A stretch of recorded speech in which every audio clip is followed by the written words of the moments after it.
প্রায় 4 থেকে 5 দিন আগে আমি একটা ভিডিও করছিলাম, বলেছিলাম যে আমার মুরগিগুলো গাম্বুরোতে আক্রান্ত। এখন মোটামুটি সুস্থ আছে।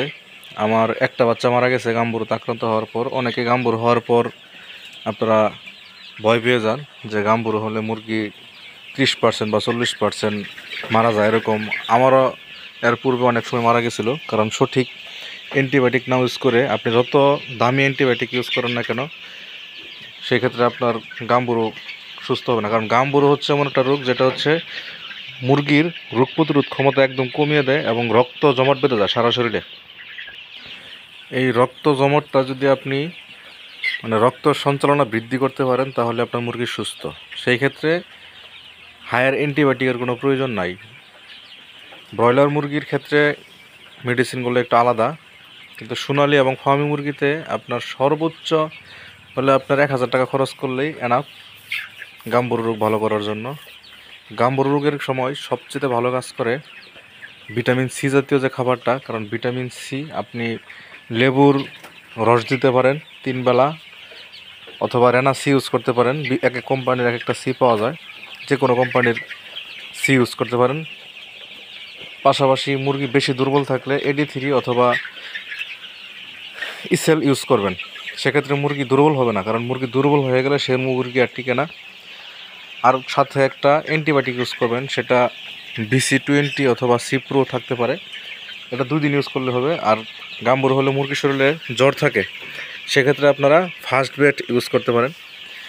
এই অল্প একটা ওষুধ আপনি চাইলে 2 থেকে 3 দিন ধৈর্য সহকারে ইউজ করবেন। আপনার মুরগি গাম্বুরো থাকলে ইনশাল্লাহ আপনার মুরগি গাম্বুরো সুস্থ হয়ে যাবে। আর জীবাণুনাশক যে স্প্রেগুলো আছে, টিম সিন অথবা ফার্ম 13 আছে, GPC8 আছে, বায়োডিন আছে, অথবা আপনারা এক এক কোম্পানির আছে, আপনারা ইউজ করতে পারেন। দিনে 2 বার করে স্প্রে করবেন। সেক্ষেত্রে যদি কোনো প্রকার ভাইরাস আক্রমণ করে থাকে সেটা দূর করার জন্য অনেকটাই সহায়তা কাজ করে এই জীবাণুনাশক স্প্রেটা। আপনারা সকাল থেকে রাত পর্যন্ত রেনাসি, ইসেল, তারপর হচ্ছে আপনার ফার্স্ট ব্যাট, সিপ্রু অথবা সিপ্রো না হলে BC20, সাথে অথবা যখন একটা অ্যান্টিবায়োটিক ইউজ করবেন, ভালো একটা অ্যান্টিবায়োটিক। এইভাবে টানা 3 দিন ইউজ করবেন। আর খাবারের যদি অরুচি দেখা দেয় সেক্ষেত্রে আপনারা এনজাইম ইউজ করবেন। আর হালকা সুস্থ হয়ে আসার পরে আপনারা লিভার টনিক ইউজ করতে পারেন। আর মুরগি দখল থেকে ওঠার পর আপনারা টানা জিঙ্ক ইউজ করবেন, কারণ পালকগুলো উস্কো হয়ে যায়, একদম জীবাণু ভাব থাকে, বুক শুকিয়ে যায়। সেক্ষেত্রে জিঙ্ক ইউজ করলে মুরগিগুলো খুব দ্রুত সুস্থ হয়ে যায়। এখন যেগুলো দেখতেছেন একটা অসুস্থ নয় আমার এখানে, সবগুলো সুস্থ আছে।